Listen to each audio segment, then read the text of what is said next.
Hello students, welcome back. Today I am Radha from DPS Haldwani Lamachar, going to start another topic of the same chapter, that was the microbes in human welfare. So we have done in the previous class that how these microbes are useful for us. Okay, we have done that bacteria, that fungus, how they are useful. Okay, so we have done how and where they are useful. The first one in the household products. Okay, what was the use we have done? Then we have done in the industrial product, how we can use this microbe in the industries, in the medicines, right? So today we are going to start that how these microbes are useful for the sewage treatment. So now the question arises that what is the sewage? Okay, we know about that whatever the waste or whatever the water or the excreta which is going from the home. Okay, so how they are moving or how they are going outside, they are going and mixing with the water, right? So it is required that treatment should be there of that water. Okay, the water which contains the organic material, the microbes which can cause the diseases. In the earlier chapter we have done so many pathogens are there, they are causing diseases. So what we have to do, we have to remove that pathogen from the water, because if it will move towards drinking water, okay, in our river Ganga, Yamuna, what will happen? It will pollute the rivers also. Okay, as well as when we will consume that water, what will happen? That it will create diseases in the human being. So it is required that the sewage, okay, or the excreta or the organic waste which is coming from the house, okay, that should be treated before going into the rivers. So for that we have done that Ganga action plan, Yamuna action plan. So the initiative taken in those plans is that before sending this sewage, it should be treated. Okay, for treatment this sewage, what is required? The sewage treatment plant, STPs. So there must be a number of STPs which can treat the sewage, and after that we can send that water to the rivers. By this, what will happen? The water which will go from this STP, it would be clean. Okay, it would be not that much polluted as it was earlier when it is going from the homes. Okay, so we have to understand that how this treatment can be done, what is requirement for this plant and what is happening in this treatment plant, right? So for understanding this one, what we are doing in the sewage treatment plant, we are going for the two treatment. Okay, two types of treatment. The first treatment which we have to do, that is primary treatment. Okay, and another one is the secondary treatment, right? So primary treatment and another one is the secondary treatment. Primary treatment is what? It is responsible for the physical treatment. Okay, as I am saying that whatever treatment we are doing with the sewage, what we are using? We are the microbes. Now we are having some microbes by which we can treat this sewage. Okay, we are taking help of these microbes. So in the primary treatment, we are not going to take any microbes. Okay, whatever the cleaning will take place, it will take place with the help of physical method, right? And in the secondary treatment, which is also known as a biological treatment. Biological treatment means that we are using some living one. Okay, so what we are using here? We are using the microbes to treat the further step, right? So first we will start with the primary treatment. As I have said, this primary treatment is a physical treatment. So we are going to do such process with that sewage. So how we will do that primary treatment? For that, what we are doing? We are taking a tank. Okay, so whatever sewage is coming, okay, whatever the sewage is coming from the homes, what we are doing? We are collecting it here in this tank. So now when we will collect it, how we will collect it? The sewage contains the large as well as the small particles. Okay, so you can see that whatever the sewage is coming, it contains what? It contains large as well as small particle. So to remove this large and small particles, what we are going to do? We are going for the sedimentation and filtration. Okay, what we are doing? We are going for the sedimentation and filtration. If I will talk about the step by step, so what is happening? See, in this sewage, as it contains what? It contains microbe also, it contains organic matter also, and some store also, right? So first of all, we are going to strain, we are going to filter it. Okay, the first step is what? Sequential filtration. Okay, what is the meaning of sequential filtration? It means that whatever the debris which is floating at the upper surface of this sewage, what we are going to do? We are going to filter that one, right? So how we are doing? We are doing the filtration with the help of wire gauze. So whatever the debris which is present at the surface part, we can remove it, right? So what we have done? The floating debris is removed with the help of sequential filtration. Now, as well as it contains some pebbles, it contains some stone, so which will remain where? At the lower part. Okay, and what we are saying? It is a grit. Grit is what? Grit is nothing. Grit is the soil and small pebbles which present in this sewage. So what we have done? We have sedimented it. Okay, it will settle down at the bottom and we will remove it, right? So now what is left here? It left this part. What you will call it? This part is left over here. So we have done the floating debris with the help of sequential filtration, grit with the help of sedimentation method. Okay, so in this tank, what we are saying? Settling tank. What is the meaning of settling tank? That it can settle the larger one. Okay, so in the settling tank we have done sedimentation, right? Now this thing which is present at the middle one, what it is? It is supernatant. What it is?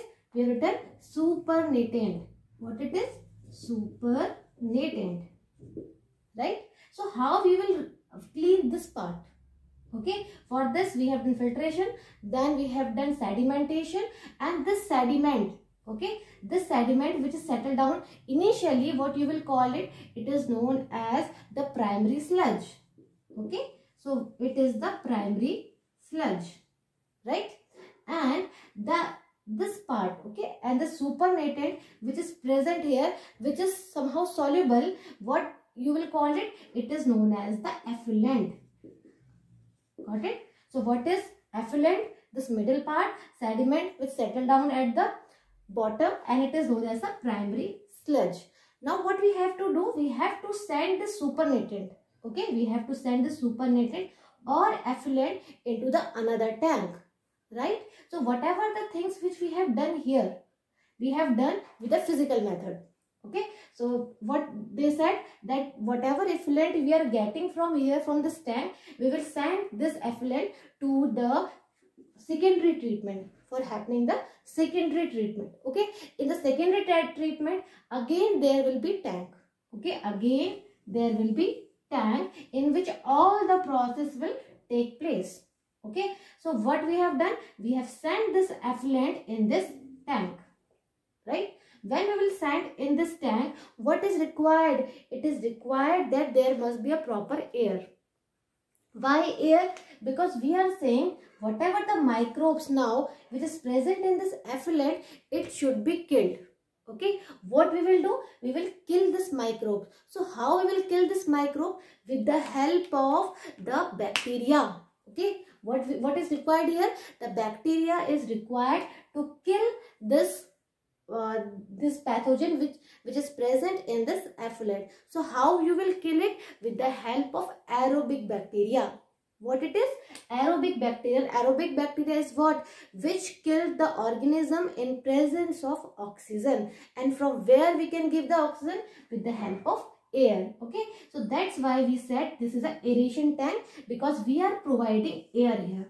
What we are doing? We are providing the air externally, so that whatever the microbes which is present here inside it, it will kill the microbes which is present in the effluent. Right here, as well as there is one term. What is that term? Biological oxygen demand.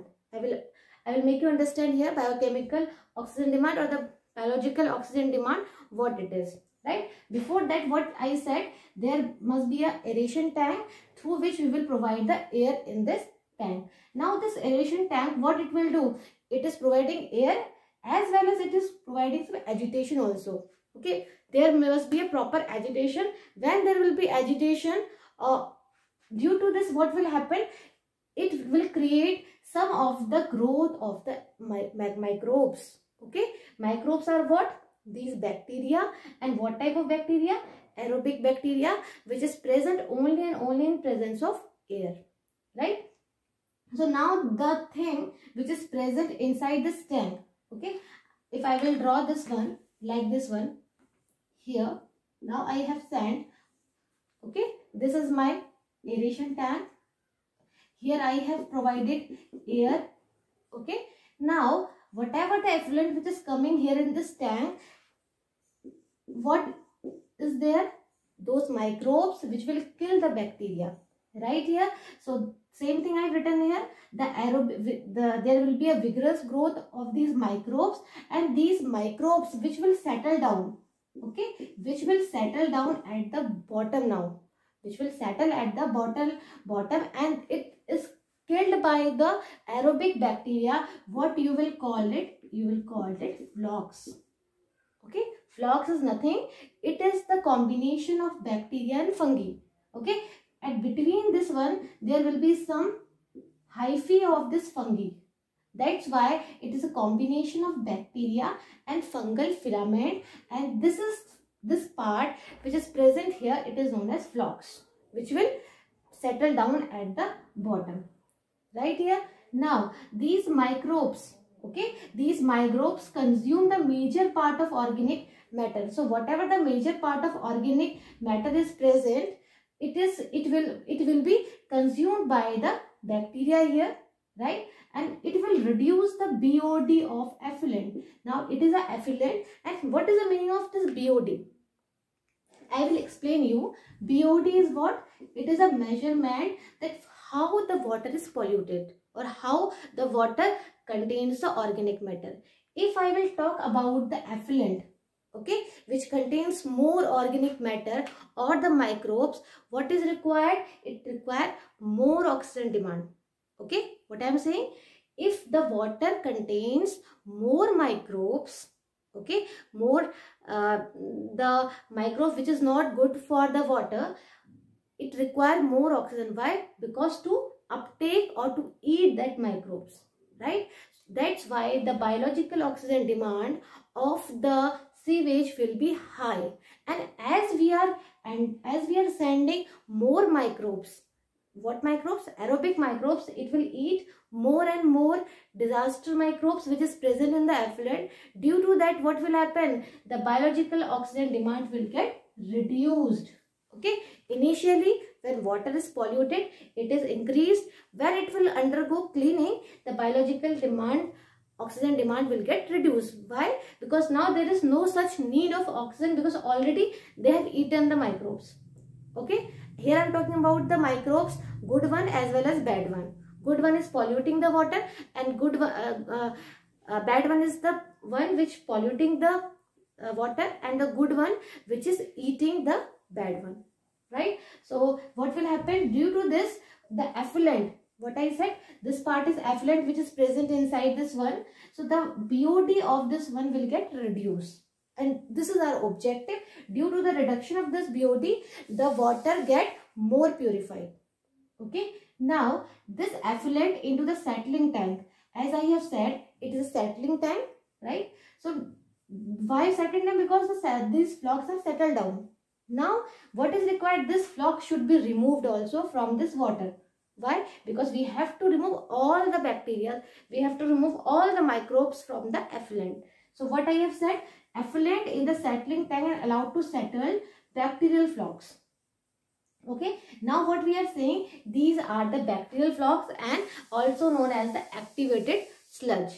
Now it is required that this activated sludge, okay, when you will send into the another tank, when you will send this part into the another tank, what will happen?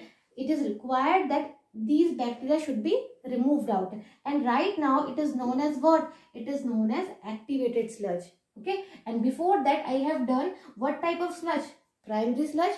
Primary sludge is what? Which is present in the primary tank. Okay, primary treatment, and these are the settled down one, and here the flocks are settled down. Okay, these bacterial flocks are known as what? Activated sludge. Okay, it need to be activated. How? In the large tank, again what we are going to do? We are providing the anaerobic bacteria. First we have provided the aerobic bacteria which needs oxygen to kill the microbes. Now we need the anaerobic bacteria. Anaerobic bacteria are those bacteria which work in absence of oxygen. Okay, now when the oxygen demand is reduced, and these flocks are present here, which is the bacterial flocks, it should be eaten by the anaerobic bacteria. Okay, now what will happen? It should be eaten by the anaerobic bacteria. Why? Two important things. When there will be anaerobic bacteria, it will kill these flocks, as well as due to that it will release some biogas also. Okay, we know that whenever the anaerobic bacteria will be there, due to the splitting, what it do? It always does the sending of biogas, as well as it will eat the existing bacteria. So what we have to do? We have to send into the anaerobic slug digester. When it will send into the another one, what we are doing? We are providing the anaerobic sludge digester, and in this one we are providing the anaerobic environment. This anaerobic bacteria digest this bacteria and fungi, or we can say directly flocks. Due to the eating of these flocks, it will release some gas also. Okay, it will release some gas also, and this gas is what? Biogas. Why? Because the gas produced by the living organism, it is known as the biogas, and we know that these biogases are inflammable. Okay, we can use it as a fuel. So we have done two things at a time. We have cleaned the water, we have cleaned the sewage, okay, and we have manufactured this biogas also.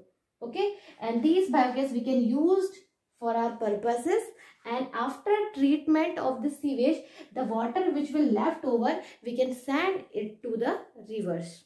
Okay, so this is the whole process how we are going for the sewage treatment. More the we can say more the STPs, more will be the cleaning of sewage can be possible. And if I will talk about the very specifically about this term BOD, which is important from the examination point of view. So in 1 liter, if I will rub it, if it is a 1 liter of organic matter, organic one, water plus organic plus microbes, okay, or we can say sewage directly. If it is a 1 liter, so how much this BOD is needed here?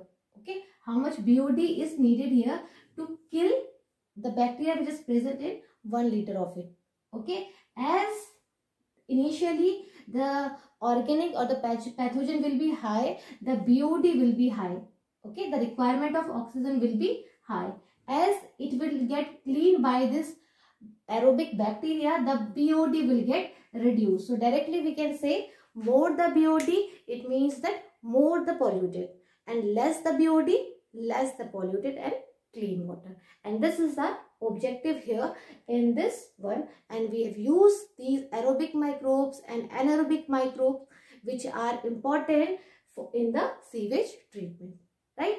So next one, these microbes in field of this biogas production. Okay, so in the previous one we have done the sewage treatment plant, STPs. Okay, so in these STPs also there will be the production of biogas. Why? Because we were using the anaerobic bacteria. Okay, whenever we are using the anaerobic bacteria, it will release the biogases. Okay, so same principle is here also, that what we are doing, we are using the microbes. These are the living organisms and they are producing the gas which is known as biogas, right? So we are using these microbes to produce this biogas, and these biogases are used as a fuel. Okay, so we will understand that what is this biogas. These are the mixture of gases like CO2, methane, hydrogen sulfide, and all these are produced by what? By the microbial activity. Okay, the activity of microbes, and after that these gases can be used as a fuel. Okay, now these bacteria grows anaerobically. It means that it is doing their activity in absence of oxygen. This is the important thing. Okay, and here what we have done, we are talking about the biogas plant, and we are producing this biogas from where? From the cattle dung.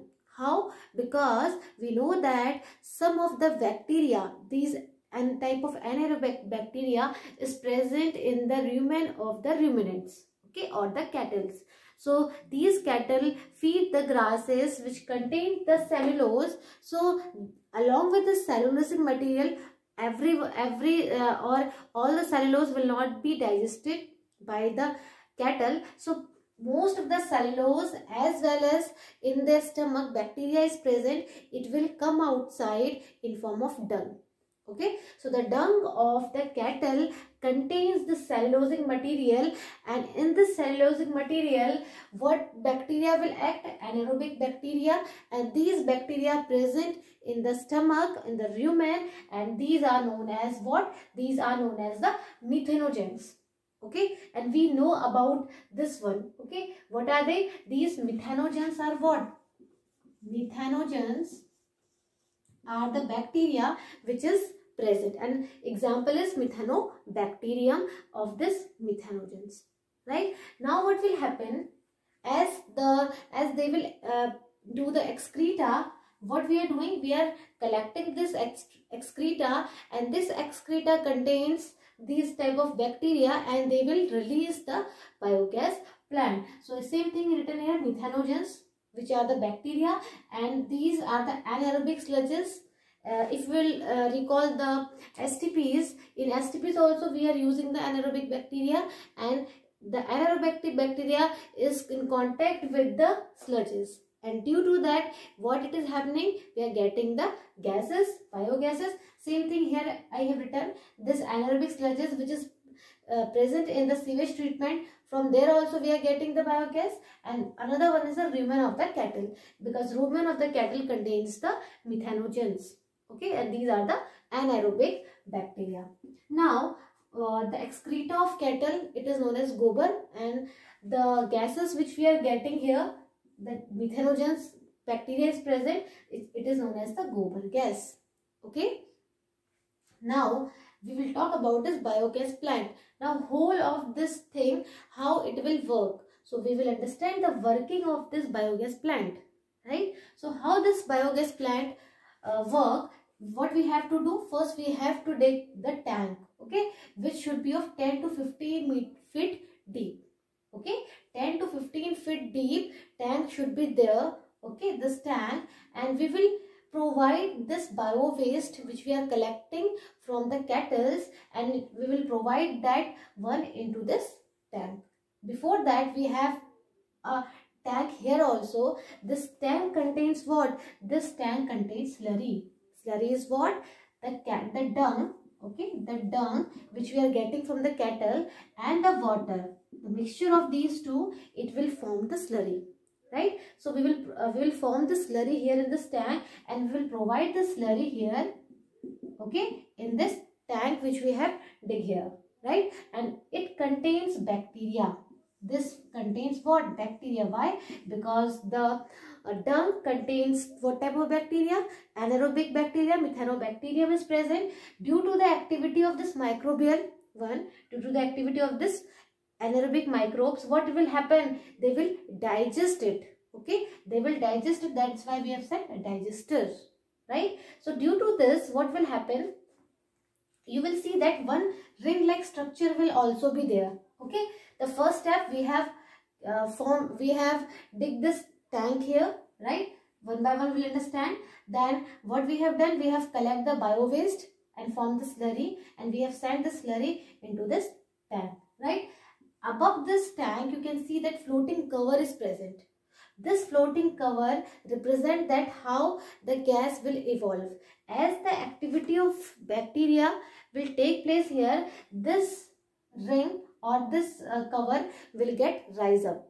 Okay, what will happen? The floating cover which is present here, it will get rise up due to the activity of this microbial activity, due to this activity of microbial work, and they will release what type of gas? Biogas, CH4, CO2 and hydrogen sulfide. These type of gases it will release by the activity, right? So same thing I've written here.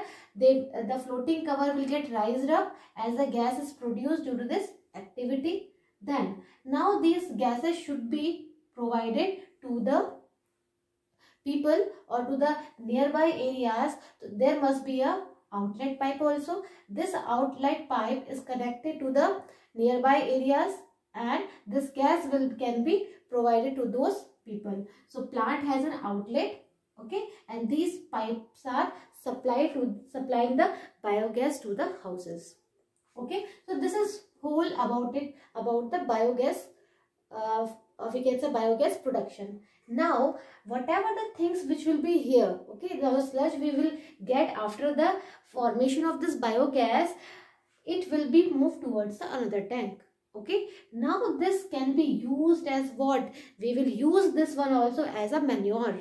Okay, so we will use this one as a manure, and we can go for the less use of the fertilizers, because we know that fertilizers can provide the negative effect to our body, okay, as well as it will be cost effective for the farmers.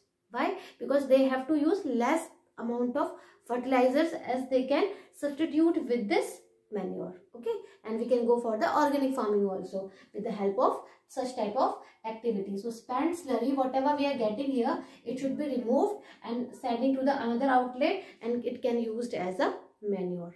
Okay, so this is all about the biogas plant and how we can say biogas working. Okay, and how we are getting the biogas. Now another use of these microbes, we will understand that microbes can be used as a microbial agents. Okay, now here we have used this biogas for our fuel as well as for our manure.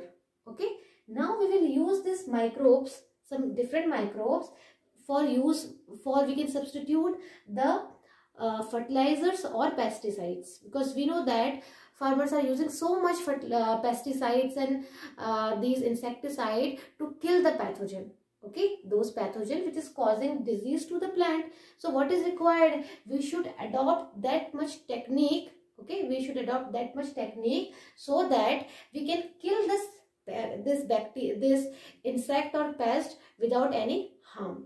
Okay, without any harm to the health. So how we can use? We can use as a biocontrol. Biocontrol is somehow related to living thing, and they are controlling the attack of pathogen, right? And these are the biological methods which we can adopt it for controlling the diseases and pests in a plant.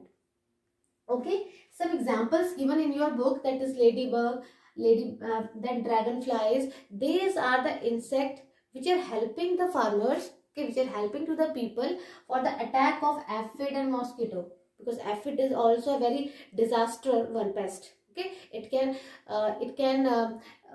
kill or it can destroy the whole crop. So these one are the important one, but these are not the microbes. We have to study what are the microbes which we can use as a biological method or the biocontrol agent, right? So the first thing I have mentioned here, Bacillus thuringiensis.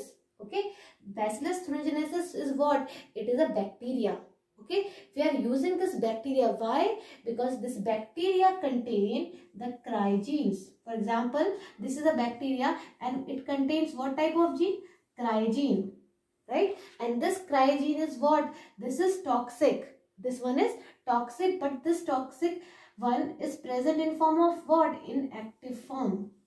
Okay, in biotechnology chapter you will understand that we are using this cryogene. Okay, we are isolating this cryogene from this bacteria and we are incorporating where into our plant. And very you can heard about the examples like BT cotton, BT brinjal. Okay, what are these BT cotton, BT brinjal? Those plants which we have developed with the help of this cryogene, and we have isolated this cryogene from the bacteria, right? So this is the thing, when any insect will attack in these plants. If I will talk about the cotton bollworm is very important, or we can say very harmful pest or harmful insect which attack in the cotton plant and can destroy the whole crop. So what is required? We have to form such type of things which can be helpful for the insects. We can kill it without using any insecticide, right? So whatever the cryogens which we have incorporated in this cotton plant, if any insect will attack and eat this one, this gene will get inside the gut of this insect, right? As it will enter inside the gut of this insect, this cryogene, which is an active form, which was an inactive form in the bacteria, it will get activated inside the insect gut. Why? Because it will get the alkaline environment, and this cryogene always and always activate in the alkaline medium. That's why it is not harming to the bacterial cells, okay, because it is in an inactive form. So what we are doing in this method, we are not going for the biotech method, okay, we are not going to incorporate any gene. Just what we know, that this bacteria contains this cryogene. If we will take the dry spores of this bacteria, okay, if we will take the dry spore of this bacteria and we will mix with water and we can go for the spraying of this one, what will happen? The insect which will attack to this crop, the cryogene will get inside their body and the cryogene will get activated in their gut and it will kill the insect. So this is the whole process, this is the whole strategy, how we are using this bacteria for killing the insect which is harmful for the plant, right? Another one is the Trichoderma fungus. So here we have taken the bacteria as a biocontrol agent. Now we can take some fungus also. Trichoderma is what? If any tree is there, okay, it is having root. So most of the insect or pest attack the roots of the plant. So we have to prevent it. Why? Because root is helpful for uptaking the nutrient. So we can provide a trichoderma. Okay. So trichoderma prevents the entry of any pathogen in this root. And by this, what will happen? It will improve the growth and it will act as a defense mechanism for the pathogen for the tree or for the plant. So we can use this trichoderma as a biocontrol. Okay, we can control the pest and these insects. Third one is the baculovirus. This baculovirus is important as if I will talk about the particular specific genus, that is nucleopolyhedrovirus of this baculovirus, it is very specific. It means that it will attack the harmful insect and arthropods, okay, but it will not harmful for any bird or any fishes or any of the non-target insect. It means that it is having very narrow spectrum. It will not kill all the insect. It will kill only to a specific one which is harmful for that particular plant, right? So that's why this virus, this baculovirus, we are using in an integrated pest management, because the objective of integrated pest management is that to minimize the killing of the pest. Okay, we are not going to kill all the insect because so many insect like honeybees are there, they are useful for the pollination, so we have to control that one also. Okay, so what we are saying, these are the species specific and we can use in the integrated pest management. And when we are going for this biocontrol agent, we are decreasing the use of insecticide, pesticides, because these are harmful for our body. It is leaving the residual effect in our body. So it is required that more and more we should focus towards these microbial biocontrol agents. Right? Microbes can also be used as biofertilizers.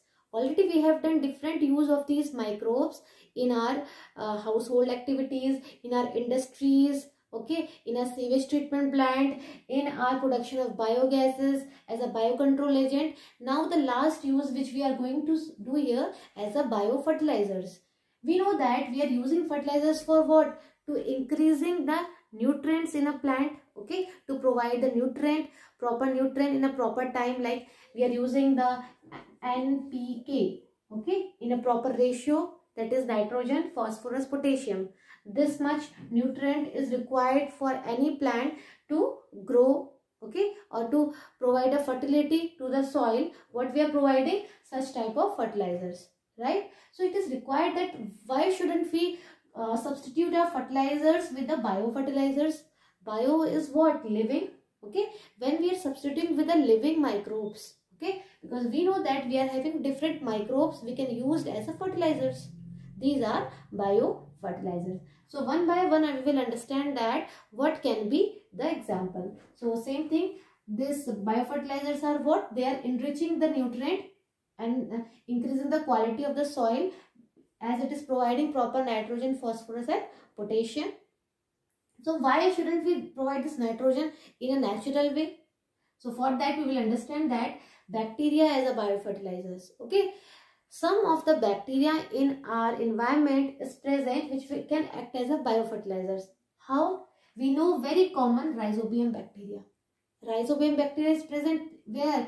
In the roots of leguminous crop, okay. So in the roots of leguminous crop, what they are doing? They are fixing the atmospheric nitrogen, okay, and the atmospheric nitrogen, it will convert into the very light form, or we can say in a very short in that form that plants can uptake it very easily, okay. So what it is doing? It is taking the nitrogen from the atmosphere, okay, or we can say it is having the ability to take nitrogen, right, and it can provide to the plant of this leguminous, and by this there will be less use of NPK. Now if we will talk about the NPK ratio in the leguminous crop, so the nitrogen content, okay, the nitrogen content will be less. Why? Because it can take the nitrogen with the help of this rhizobium bacteria, right. Now another one is the azospirillum and azotobacter. Now these are the azospirillum, azotobacter. We are using such type of bacteria also for what? For enhancing or to give more and more nitrogen, right. So we can use this type of bacteria also, okay. Now we are using the, see, one more important thing about this azospirillum and azotobacteria, these are such type of free living, okay, free living, and they are taking the atmospheric nitrogen and it can fix it and provide to the plant. Now we can use this fungi also as a biofertilizers. Example is what? Mycorrhiza. Mycorrhiza is what? It is a symbiotic association of fungi with the higher plants. We have done earlier also that mycorrhiza is what? Fungi with the higher plants. When they will provide a symbiotic means they are benefiting to each other, okay. How they are benefiting? That fungi, okay, fungi is taking nutrition, as well as the hyphae or the mycelium or of the fungi is very fine, and it will, for example, this is a tree, okay, these are the root. So this fungi will attach with the roots of this one and form very thin mycelium, okay. It is very thinner. Whatever the nutrient which is present in the soil, it can take and it can provide to the plant, okay. Root is uptaking the nutrients, but this mycorrhiza can take more and more nutrients because they are very fine than the roots also. So what we have used? Mycorrhiza in this particular fungi, Glomus genus, okay, is attached with the plant, roots of the plant, and what they are doing? Mostly they are absorbing the phosphorus, okay. Same thing I have said, that nitrogen requirement, phosphorus requirement, such type of requirement, it can be take place with the help of these microbes, right. So we have used here the fungi as a mycorrhiza. The first thing, they are taking the nutrition. Second thing, what it is doing? It is providing resistant in a drought areas. It is providing resistant in a salinity soil, Okay, so this is also the function of this mycorrhiza. Along with this, it is providing nutrition. Okay, now another one is the cyanobacteria. We can use the cyanobacteria also as a biofertilizers. How? Because cyanobacteria are what? Blue-green algae. We know that cyanobacteria, what type of bacteria? Autotrophic bacteria, right? So this is the autotrophic microbes, and what they can do? They can fix the atmospheric nitrogen. We have done in the 11th grade that if it is a cyanobacteria like Nostoc, so it is having some structure which is known as heterocyst. Okay, this structure is responsible for what? For fixing the nitrogen, right? So we can say that in case of cyanobacteria, they are having such structure which can fix the atmospheric nitrogen. Examples: Anabaena, Nostoc, Oscillatoria. All these are what? These are these cyanobacteria, and what they are doing? They are providing the organic matter to the soil and increasing the fertility, and as a result the plant will grow more and more, and we don't need to give more fertilizers for our plant to grow properly, to yield properly, right? So we can use such type of fertilizers which are biofertilizers as a thing for a plant, and it is very, very useful. Okay, it is healthier also, because we know that these fertilizers are not good for health. Okay, it is polluting the soil also. It is deteriorating effect in the human body also. So we have to go towards this biofertilizers, right? So here today we have completed this chapter. That's all for today. Thank you.